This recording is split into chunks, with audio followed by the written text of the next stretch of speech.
યુવકને માર મારી વિડીયો વાયરલ કરનાર 3 આરોપીઓને જેલ હવાલે કરાયા। કુંભારવાડા વિસ્તારમાં રહેતા અનિલભાઈ ચૌહાણ અને તેમના મિત્ર હિતેશભાઈ મકવાણાને અવરું જગ્યામાં લઈ જઈ ઢોરમાર માર્યો હોવાની પોલીસ ફરિયાદ નોંધાવવામાં આવી હતી।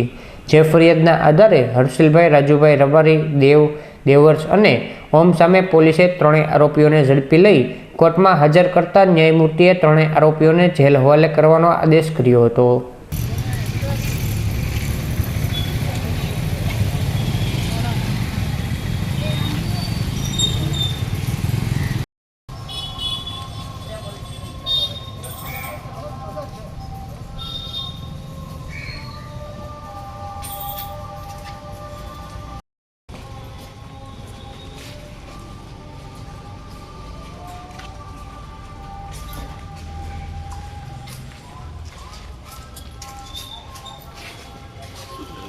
Hello.